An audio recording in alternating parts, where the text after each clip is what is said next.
11 बेटा हम करने जा रहे हैं पेज नंबर 430 पर। Compute the taxable income of mister Mohammad Ali, a senior citizen of Pakistan.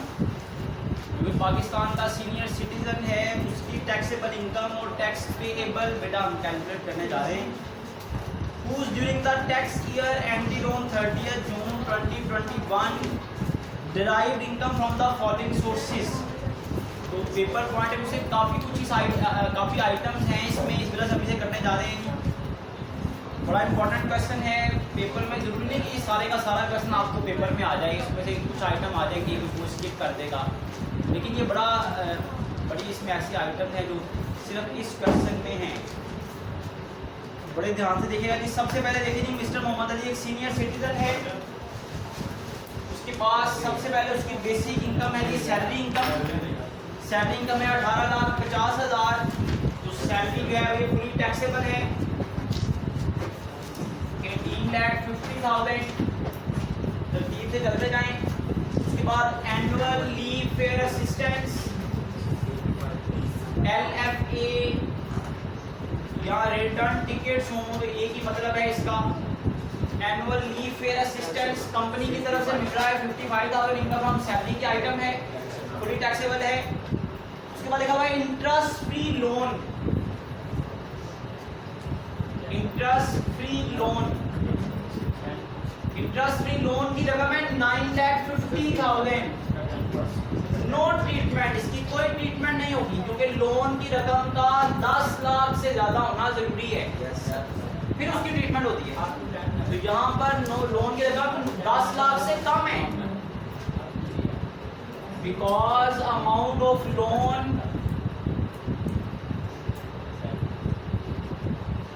Loan is less than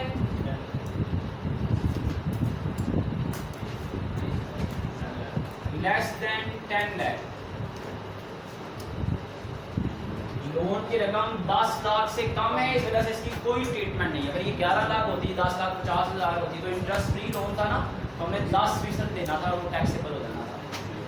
उसके बाद over time payment receive 60,000। Over time payment fully taxable है बेटा। ओवर टाइम पेमेंट है 60,000। Conveyance provided by the employer partly for personal and partly for official use। Sorry, encashment of leave prepaid to the retirement, encashment of leave fully taxable। हाँ, government employ लिखा होता तो exact हो जाता, तो बताया नहीं हुआ तो हम इसे प्राइवेट ही समझेंगे और ये फुली टैक्सेबल होगा। Encashment of leave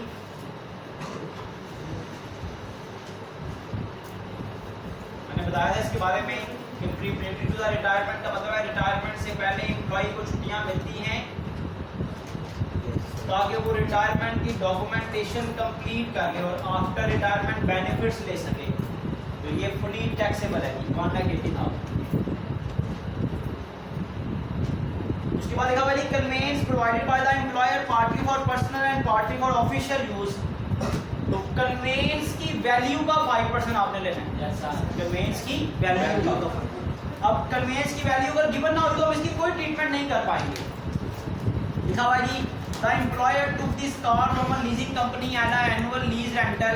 annual lease rental से हमारा कोई कंसर्न नहीं है। The fair market value of the car आपको दी हुई है 9 लाख रुपीज। तो कार की वैल्यू का 5% है। एनुअल लीज रेंटल से कोई ताल्लुक नहीं हमारा। Conveyance provided for both purpose, दोनों पर्पस के लिए कन्वेंस प्रोवाइड की गई है। तो कन्वेंस की फेयर मार्केट वैल्यू का 5% टैक्सेबल है। 5% कितना आएगा जी? 45,000 ये टैक्सेबल हो जाएगा। उसके बाद लिखा हुआ जी fuel amount reimbursement as per the company policy. Fuel की अमाउंट जो रीइंबर्स हुई है कंपनी पॉलिसी के मुताबिक आपको फ्यूल दिया गया था, वो फ्यूल की जितनी कॉस्ट आपकी लगी वो रीइंबर्स कर दी गई, दैट इज फुली एग्जैम्प्ट, क्योंकि कंपनी पॉलिसी के मुताबिक आपको फ्यूल मिल रहा है। Fuel amount reimburse 70,000 fully examined है। आगे चल तो लिखा हुआ है gratuity receive from employer. Gratuity receive from employer approved by board. आपने पढ़ा है अगर कमिश्नर से अप्रूव हो तो फुली एग्जाम्ड है, बोर्ड से अप्रूव हो तो 3 लाख तक एग्जाम्ड है।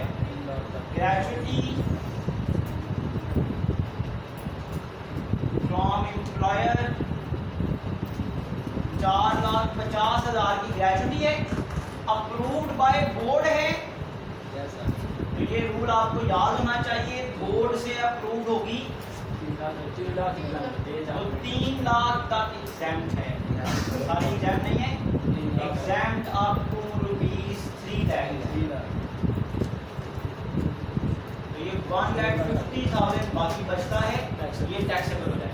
4,50,000 में से 3 लाख एग्जाम्ड है, बाकी 1,50,000 बेटा वो टैक्सेबल हो जाए। उसके बाद है reimbursement of gas water and electricity bill. अगर अपने रिसोर्सेज से प्रोवाइड करता तो एग्जाम होता, अब हमें नहीं पता कि अपने रिसोर्सेज से प्रोवाइड किया तो फुली टैक्सेबल होगा जी। रीइंबर्समेंट ऑफ वापस हो गए यानी जो आपने बिल जमा करवाए थे ना उसकी पेमेंट कंपनी ने आपको वापस कर दी है। Reimbursement of gas water and electricity, gas water and electricity reimbursement हो गई है जी, फुली टैक्सेबल है 28,000।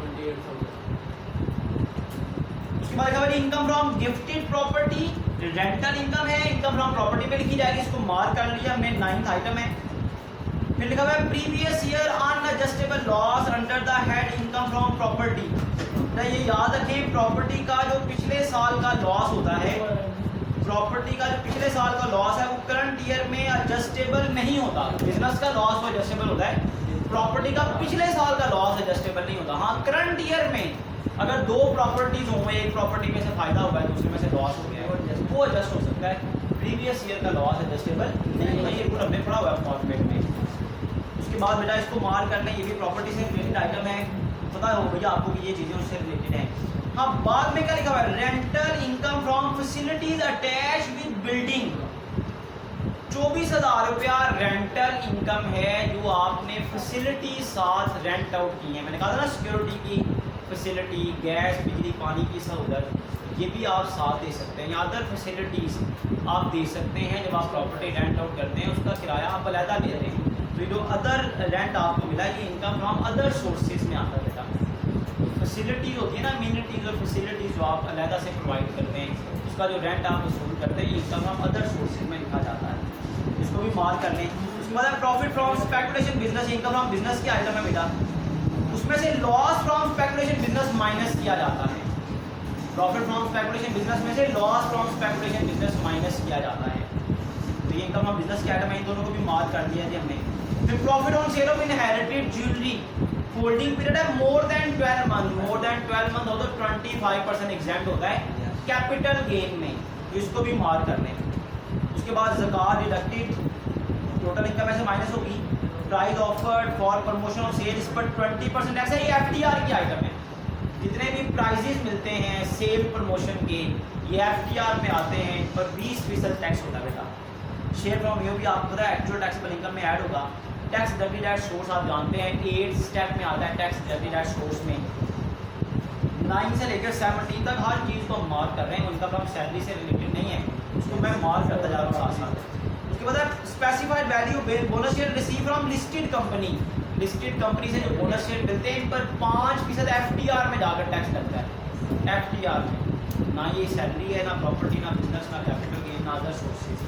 उसके बाद इनकम फ्रॉम एग्रीकल्चर फॉर्म या इनकम फ्रॉम अदर सोर्स में आती है, फुली एग्जाम्प्ट होती है। उसके बाद 2 पेंशन, हमने पढ़ा था जो कम वाली पेंशन है वो टैक्सेबल है, ज़्यादा वाली एग्जाम्प्ट है, लेकिन ये शर्त नीचे पड़ी थी कि अगर उसकी उम्र 60 साल या उससे ज़्यादा है तो बेशक उसको 2 पेंशन मिल रही हैं, 3 मिल रही हैं, 4 मिल रही हैं, सारी एग्जाम्प्ट हो जाती है। ये तो क्वेश्चन के शुरू में लिखा हुआ है वो सीनियर सिटीजन है, तो सीनियर सिटीजन का मतलब है उसकी उम्र 60 साल और उससे ज़्यादा है, तो इसका मतलब है जितनी मर्जी पेंशन मिल रही होगी ना सारी एग्जाम्प्ट हो जाएगी। ये इनकम फ्रॉम सैलरी पे लिखना है। Two pension received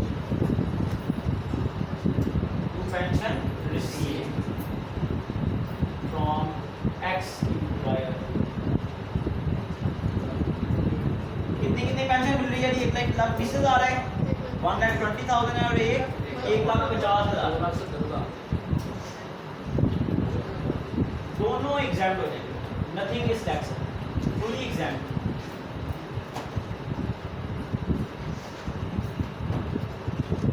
because of senior citizen, senior citizen ही होता है ना जिसकी उम्र 60 साल या उससे ज़्यादा होती है। तो सीनियर सिटीजन को जिसकी उम्र 60 साल या उससे ज़्यादा है, उसके लिए जितनी मर्जी पेंशन हो वो सारी की सारी एग्जाम होती है।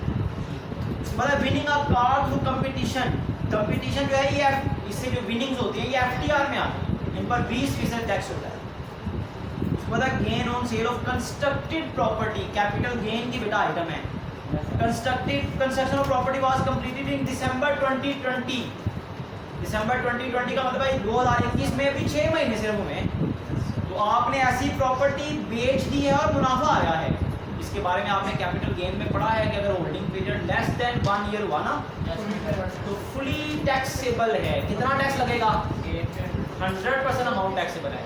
गेन्स का टैक्स का टेबल आपको दिया हुआ है, 2.5% टैक्स होता है अगर गेन की रकम 50 लाख तक हो। ये भी एफटीआर की आइटम, सॉरी कैपिटल गेन की आइटम है, लेकिन इसकी adjustment tax under sector block में होनी है जाकर। उसके बाद 23वीं आइटम देखेंगे, 23rd amount claim for rebate purchase shares of listed company. इस पर बेटा एवरेज रिलीफ मिलती है। फिर लिखा हुआ शेयर ऑफ प्राइवेट कंपनी के शेयर बेचने की कोई रिलीफ नहीं है, कोई ट्रीटमेंट नहीं प्राइवेट कंपनी के शेयर खरीदने की। लिस्टेड कंपनी के शेयर खरीदने की रिलीफ है आपको प्राइवेटाइजेशन कमीशन से जो आप खरीदते हैं। पर्सनल लीगल एक्सपेंडिचर की कोई ट्रीटमेंट नहीं है। Investment in health insurance, health insurance पर जितना पैसा आप खर्च करते हैं इसके बदले में एवरेज रिलीफ मिलती है। और फिर लिखा हुआ लाइफ इंश्योरेंस प्रीमियम, आपको याद होगा लिस्टेड कंपनी के शेयर्स, लाइफ इंश्योरेंस और स्कूक्स ऑफर्ड बाय गवर्नमेंट, इन तीनों में से एक में रिलीफ मिलनी है। टोटल 4 चीज़ें बनती हैं, 6 हैं। पहली वाली में 3 आती हैं, एक investment in public company share, life insurance premium और स्कूक्स ऑफर्ड बाय गवर्नमेंट। इन तीनों में से किसी एक पर रिलीफ मिलनी है जो बड़ी रकम हुई। तो ये लाइफ इंश्योरेंस प्रीमियम और लिखा हुआ ना परचेज और शेयर ऑफ लिस्टेड कंपनी, इन दोनों में देखा जाएगा जिसकी रकम बड़ी है उस पर एवरेज रिलीफ दी जाएगी। हमने पूरा क्वेश्चन बेटा पढ़ लिया है, इनकम फ्रॉम सैलरी से रिलेटेड यही आइटम के पास। तो यहाँ तक टोटल करेंगे, क्वेश्चन भी पढ़ा गया और सैलरी इनकम भी कंप्लीट हो गई। यहाँ तक टोटल करें तो आपके पास आ जाएगी टोटल सैलरी इनकम। यहाँ तक टोटल करें आ जाएगी टोटल सैलरी इनकम। जी बेटा कितनी आएगी टोटल सैलरी इनकम?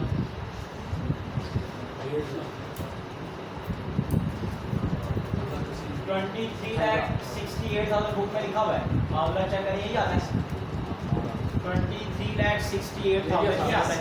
तो ये आ गई total salary income. Total salary के बाद नेक्स्ट हेडिंग क्या देनी है आपने? Income from property.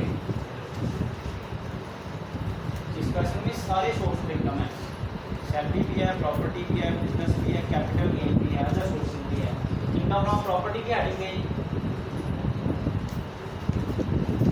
Section 15, income from property section 15। Property से रिलेटेड देखिए जो आपने चीज़ें मार्क की हुई ना, इसमें प्रॉपर्टी से रिलेटेड है income from gifted property,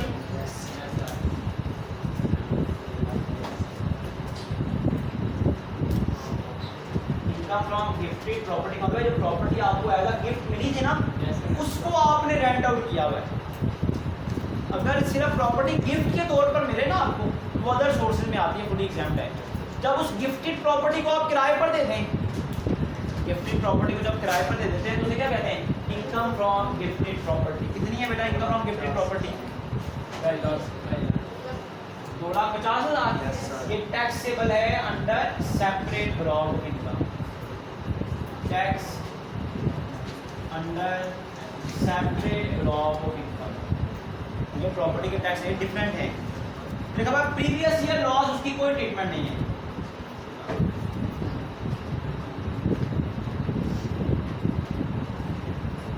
previous year loss from property उसकी बेटा कोई ट्रीटमेंट नहीं। प्रॉपर्टी का मतलब है करंट ईयर का लॉस होगा तो जैसे होगा, पिछले साल के लॉस की कोई ट्रीटमेंट नहीं है। उसके अलावा प्रॉपर्टी के बारे में और कुछ भी नहीं है जी। अब आ जाएंगे नेक्स्ट हेडिंग पर, यानी इनकम फ्रॉम बिजनेस। आपने सैलरी को पढ़ रहे होना है, सैलरी की ट्रीटमेंट साथ साथ कर रहे होनी है, तो बड़े ध्यान से कैसे पढ़ना है, चीज़ों को मेमोराइज करने की कोशिश करनी है। इनकम फ्रॉम बिजनेस से रिलेटेड दो आइटम थी बेटा, एक था profit on from speculation business और एक है loss from other speculation business. अगर आपके एक से ज़्यादा स्पेकुलेशन बिजनेस हैं तो प्रॉफिट फ्रॉम स्पेकुलेशन बिजनेस, एक स्पेकुलेशन बिजनेस से जो गेन हुआ है उसे लिखें। प्रॉफिट फ्रॉम स्पेकुलेशन बिजनेस कितना मिला, 85,000। इसमें से other business, other speculation business के लॉस को माइनस करते हैं, loss from other speculation business.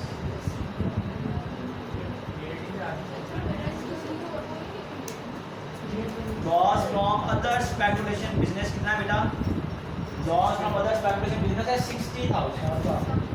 Profit में से लॉस माइनस होगा, रिमेनिंग जो गेन होगा ना वो आप लिखेंगे आउटपुट में। अगर प्रॉफिट ना होगा तो इस गेन को किसी और में से एडजस्ट हमने नहीं करना था। बैक किया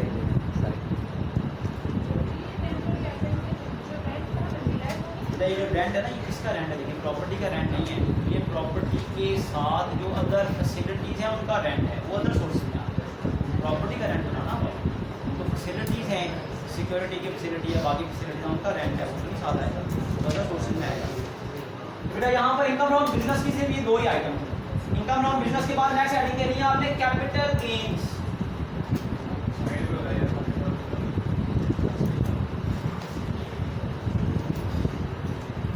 ध्यान रखें स्टैंड थोड़ा अगर कुछ चीज़ रखते हैं मतलब ये बाहर आपको पास इसको भी लाइन आ रहा। Capital gain section 37, capital gain section 37, तो जिन जिन को मार्क किया हुआ ना सिर्फ उनको देखें शाबाश। उसमें देखें जी जिनको मार्क किया उनको ढूंढे। एक profit on sale of inherited jewellery, profit on sale of inherited jewellery. Inherited jewellery को बेचकर गेन हुआ 48,000। बेटा इसका होल्डिंग पीरियड लिखा हुआ है more than 12 month, more than 12 month का मतलब है 25% एग्जैम्प्ट होगा, लेस एग्जैम्प्ट अप टू 25%। इसका 25% लेकर माइनस कर दे कितना आएगा, 12,000।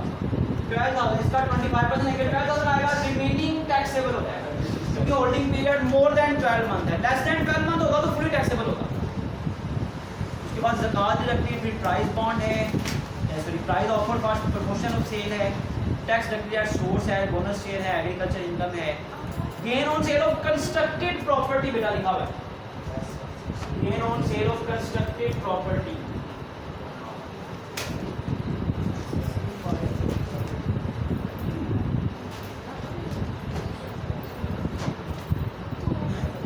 जो फॉर्मेट बेटा मैंने आपको दिया था उसमें थोड़ी मिस्टेक हो गई थी हमसे ना, जो फॉर्मेट दिया हुआ है उसमें जो एंड पर सेपरेट ब्लॉक ऑफ इनकम है ना, पिछले साल वाला टेबल और पिछले साल वाली capital gain of constructed property और ओपन हाउस के ट्रीटमेंट ली हुई है।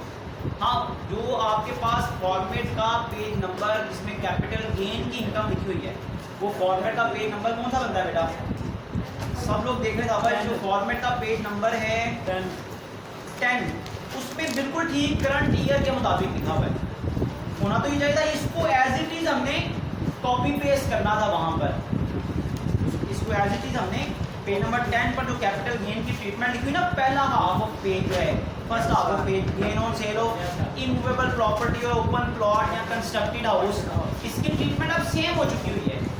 लेकिन जो मुझे यहाँ पर मिस्टेक ये होगी ना, जब एंड पर हमने सेपरेट ब्लॉक ऑफ इनकम में टैक्स ऐड करना था, पेज नंबर है बेटा, फॉर्मेट का पेज नंबर है 14, वहाँ पर मिस्टेक ये हो गई कि हमने वो पिछले साल वाली ट्रीटमेंट लिख दी, ओपन प्लॉट की ज़्यादा लिख दी, कंस्ट्रक्टेड हाउस की ज़्यादा लिख दी, और टेबल भी पिछले साल वाला बन गया।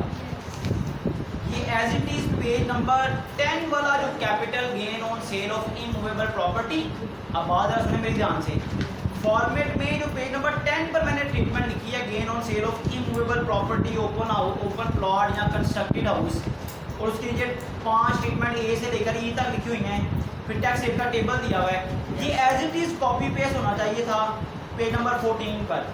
सेपरेट ब्लॉक ऑफ इनकम में जाकर, लेकिन वो वहाँ पे मैंने चेंज कर दिया, यहाँ पर गलती से पिछले साल वाला ही रह गया।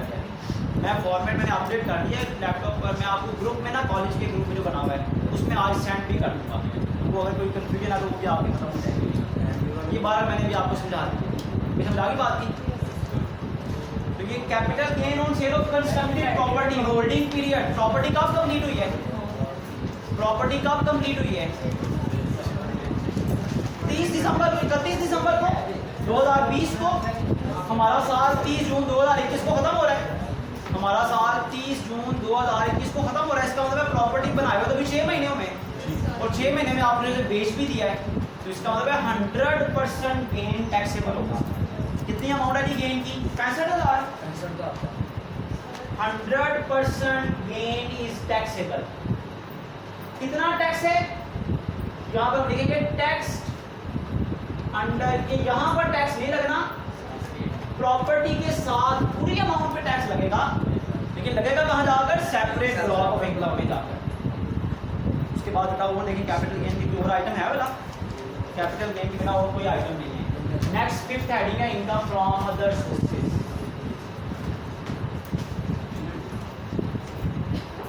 दरमियान में देखें जी जितने भी क्वेश्चन मैंने छोड़े, इसका मतलब है वो आप खुद करेंगे फॉर्मेट को देखकर।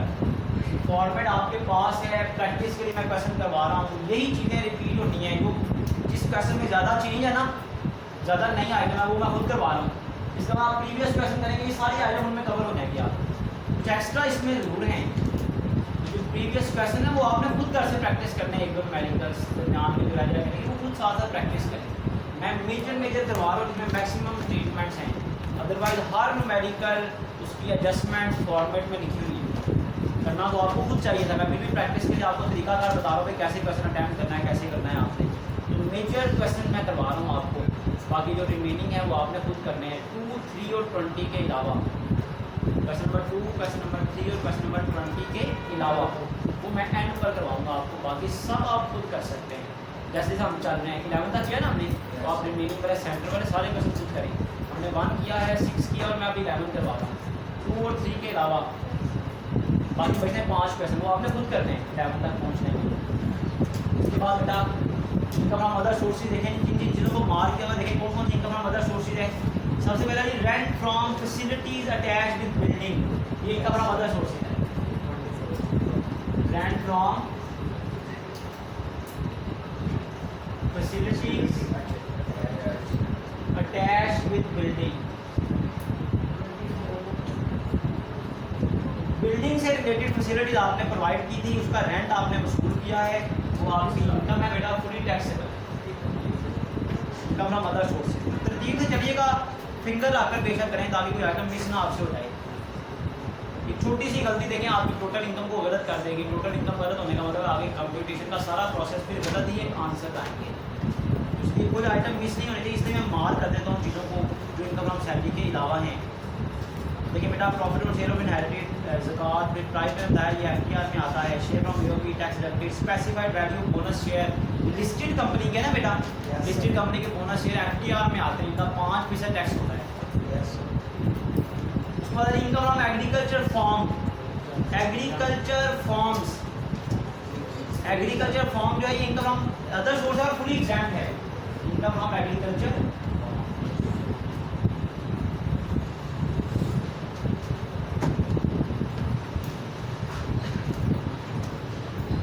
फ्रॉम एग्रीकल्चर फॉर्म कितना है बेटा, 10,000 fully exempt. Two pension, winning from constructed property, claim for repair, और कोई इनकम फ्रॉम अदर सोर्स नहीं बेटा। देखिए वह है मुझे बताएं, और देखिए कोई इनकम है तो मुझे बताएं शाबाश। सिर्फ नोट नहीं करके जाएं, क्वेश्चन में भी साथ साथ ध्यान रखें हम कैसे अटेम्प्ट कर रहे हैं क्वेश्चन। टोटल इनकम देखेंगे यहाँ पर, इसके अलावा और कोई इनकम फ्रॉम अदर सोर्स नहीं थी, तो यहाँ तक टोटल करें तो आपके पास टोटल इनकम आ जाती है। बताएं शाबाश, 23,68,000 सैलरी इनकम है, उसमें ऐड करें ये वाली इनकम, बताएं टोटल इनकम कितनी है।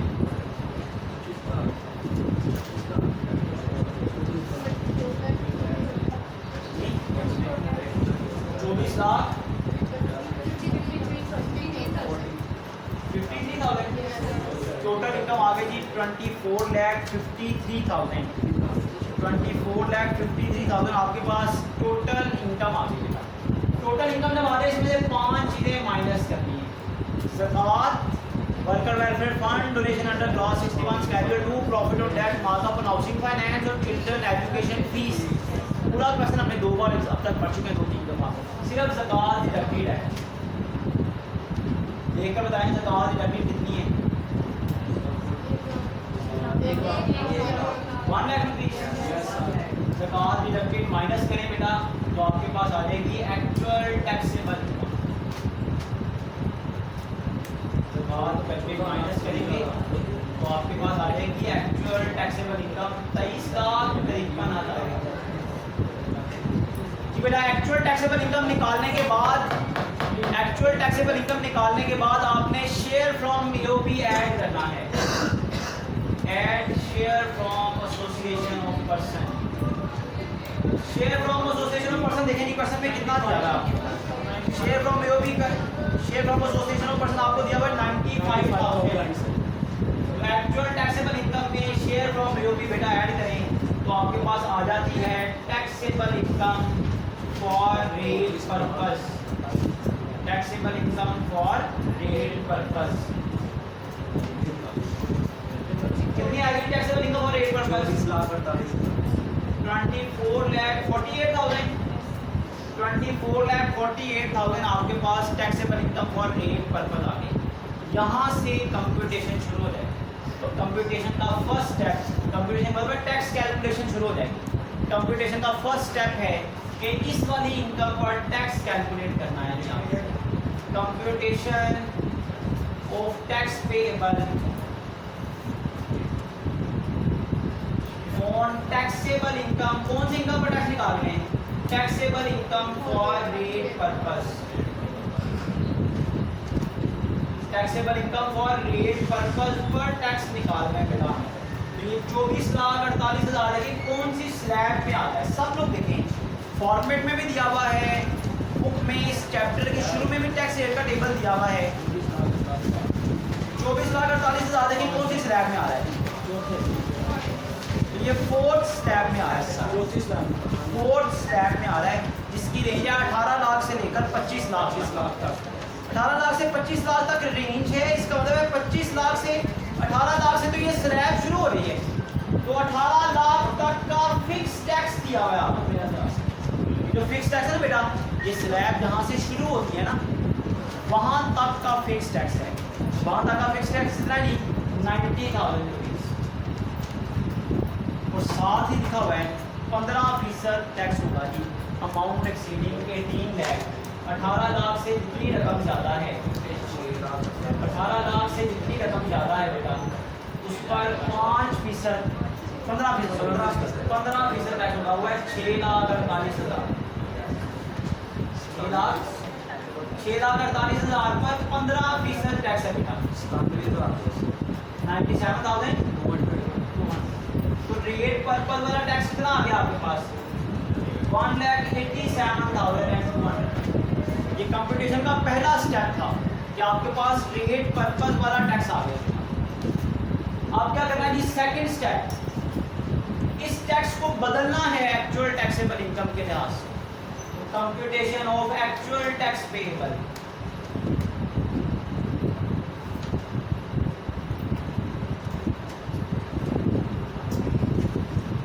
ये रेट पर्पस वाली इनकम का टैक्स था, हमने एक्चुअल टैक्सेबल इनकम का टैक्स निकालना है बेटा।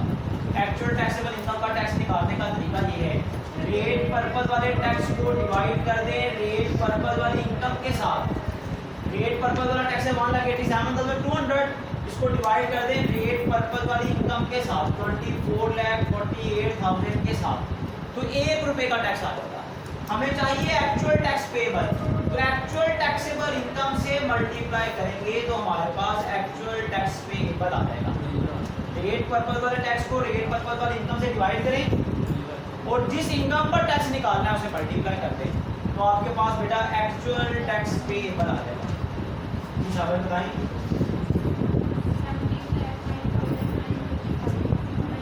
एक्चुअल टैक्स पेएबल आ गया 17 लाख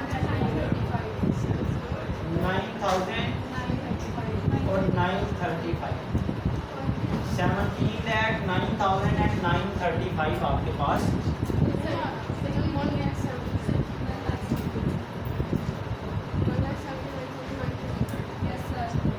जी बेटा कितना आ रहा है जी 1,79,000। तो आपके पास एक्चुअल टैक्स पेबल आ गया 1,79,935। ये सेकंड स्टेप था बेटा। थर्ड स्टेप क्या है? ये नहीं याद हो गया तो कोई फायदा नहीं बेटा यहाँ बैठने का, ये स्टेप सारे याद होने चाहिए। ये थर्ड स्टेप है senior citizen rebate.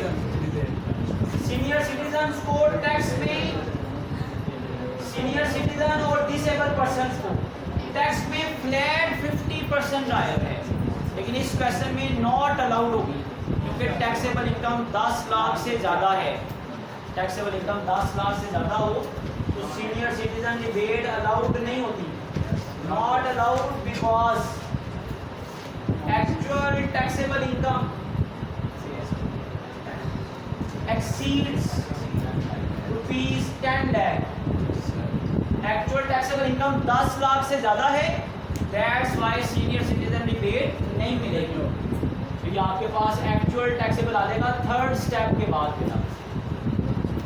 Actual tax payable आ गया, कितना आ गया जी 1,79,935।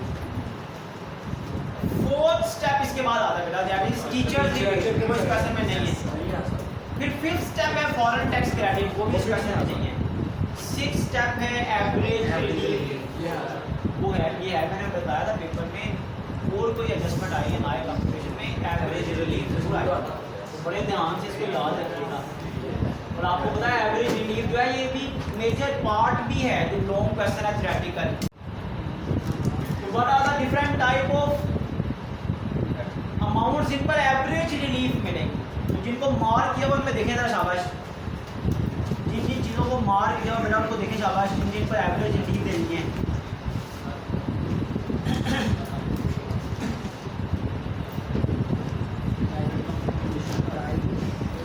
Purchase of share from privatisation commission,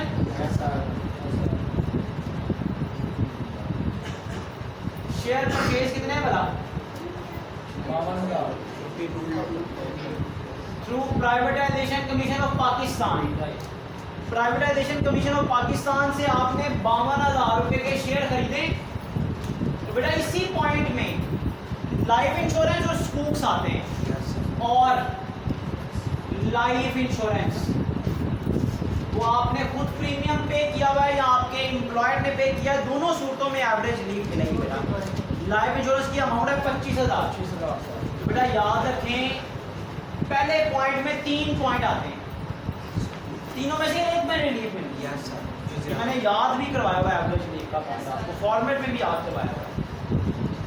investment in public company shares, life insurance और स्कूक्स ऑफर्ड, इन दोनों में से जो बड़ी वाली रकम है ना उस पर रिलीफ मिलनी है। 52,000 पर रिलीफ मिलेगी, 25,000 पर नहीं मिलेगी। ये तो एक पॉइंट हो गया। इसके अलावा 3 और पॉइंट है। एक है जी डोनेशन टू द दो वेलफेयर इंस्टीट्यूशन, सेकंड पॉइंट है। थर्ड पॉइंट क्या है जी contribution to the approve pension fund, और फोर्थ पॉइंट क्या है हेल्थ इंश्योरेंस। इस पैसे में ना ही कंट्रीब्यूशन है to the approve welfare institution, ना ही इसमें contribution to the approve pension fund है। हेल्थ इंश्योरेंस आपके पास है, हेल्थ इंश्योरेंस है। इन्वेस्टमेंट इन हेल्थ इंश्योरेंस 55,000 की इन्वेस्टमेंट इन हेल्थ इंश्योरेंस, इस पर एवरेज रिलीफ मिलेगी। Investment in health insurance, health insurance की अमाउंट कितनी है 55,000। इसका मतलब हुआ टोटल 1,07,000 पर एवरेज रिलीफ मिलनी है। ये दोनों अमाउंट्स मिलाकर जिन पर एवरेज रिलीफ मिलनी है वो अमाउंट आ गई 1,07,000। एवरेज रिलीफ कैलकुलेट करने का तरीका ये है, मैंने उर्दू में भी लिखाया हुआ है आपको, कि अगर रेट पर्पज वाला टैक्स और रेट पर्पज वाली इनकम दी हुई है तो दोनों को डिवाइड करना है बेटा आपने। रेट पर्पज वाला टैक्स कितना है जी 1,87,200, और रेट पर्पज वाली इनकम कितनी है जी 24,48,000। अगर रेट पर्पज का टैक्स और रेट पर्पज वाली इनकम होगी तो इन दोनों को डिवाइड करेंगे, जिस पर रिबेट देनी है उससे मल्टीप्लाई करेंगे।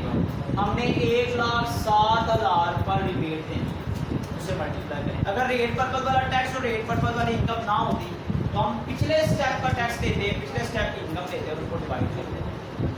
बताएं साहब 8,000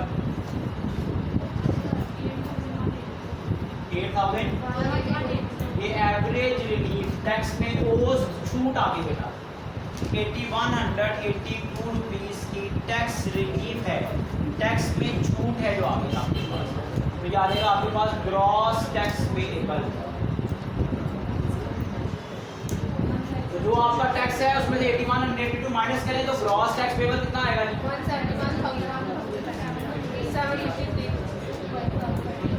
1,71,753 आपके पास ग्रॉस टैक्स पेएबल आ गया। ये 6 स्टेप था। 7 स्टेप है add tax on separate block, add tax on separate block. मेरा सेपरेट ब्लॉक में आपको याद होना चाहिए 3 किस्म की आइटम आती हैं। सबसे पहले देखिए टैक्स ऑन प्रॉपर्टी इनकम,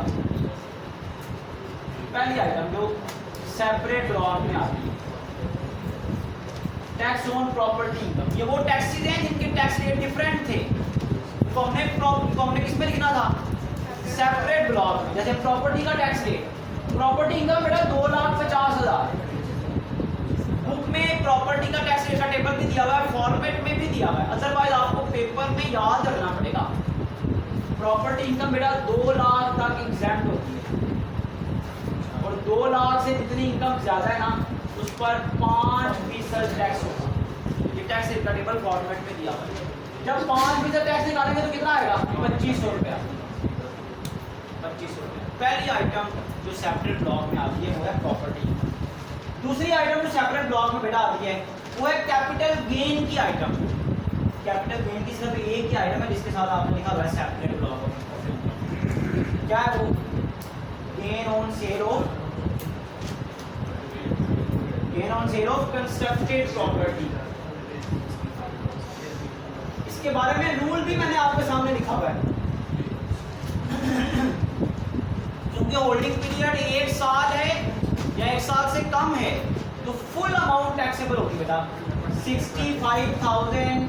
100% का मतलब ये है 65,000 रुपए पे टैक्स लगेगा।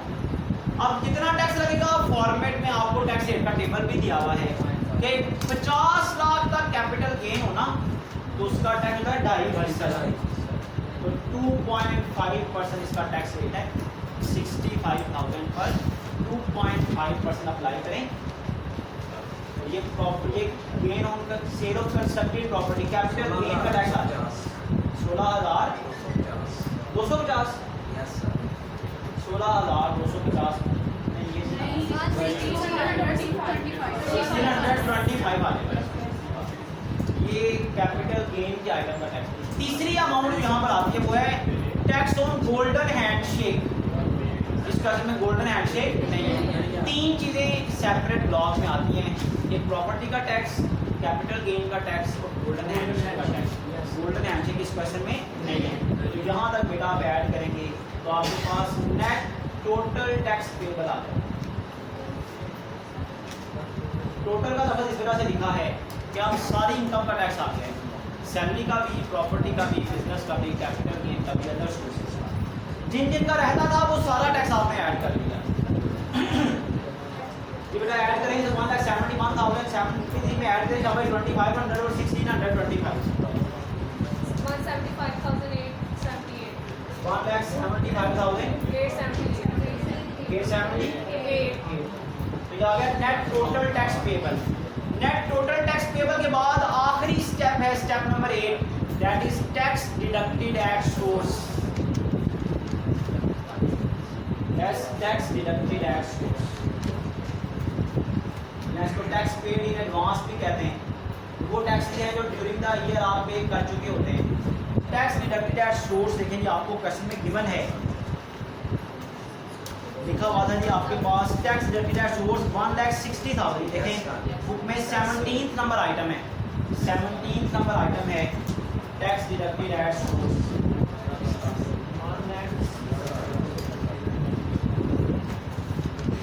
1,60,000 का टैक्स पता है हम एट सोर्स दे चुके हैं।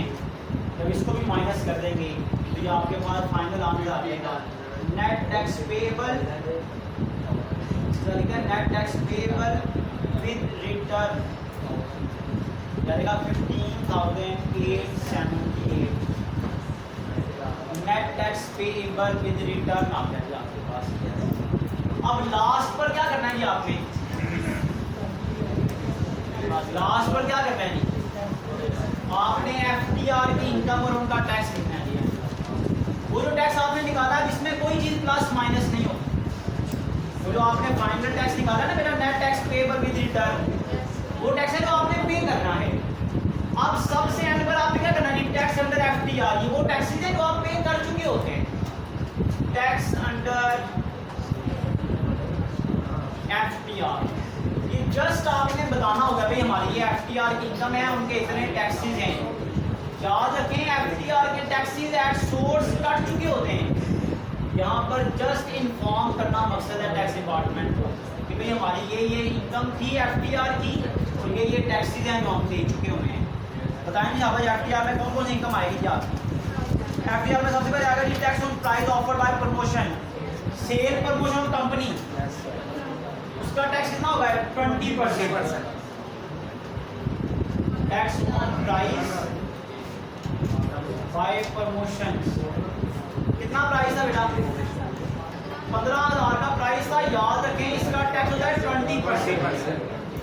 ये 3,000 रुपया एफटीआर का टैक्स है जो आप दे चुके हैं ऑलरेडी। 3,000 का टैक्स है जो हम ऑलरेडी दे चुके हैं। उसके बाद winning a car through competition, competition में कार जीती है इसका भी 20% टैक्स होता है। Winning a car through competition,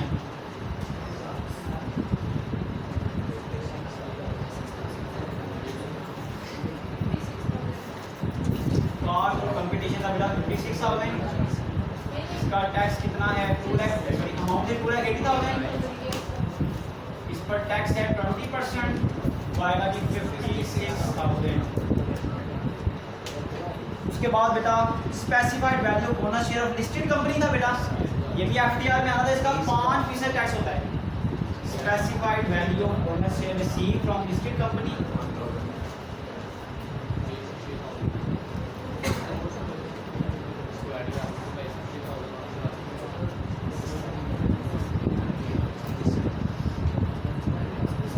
listed company से आपने बोनस शेयर रिसीव किया बेटा 20,000 के,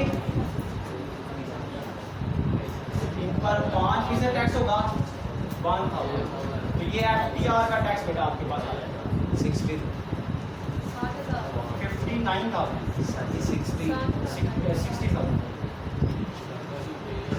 60,000 आपके पास एफटीआर का टैक्स आ गया। तो यहाँ पर आपका क्वेश्चन ये बेटा लेंथिएस्ट क्वेश्चन है, मैक्सिमम ट्रीटमेंट है। पेपर में मैंने बताया इतनी ज़्यादा ट्रीटमेंट नहीं आएंगी, इनमें से कुछ 7, 8, 10 वो स्किप कर देगा, बाकी दे देगा आपको। 15, 16 एडजस्टमेंट तो पेपर में लाजमी आती है, लेकिन आपने ये सारा समझना है। ज़्यादा तैयारी कर रहे हैं आप तो आपको सब कुछ ट्रीटमेंट उनके इफेक्ट्स का पता होना चाहिए। 11, 12 तक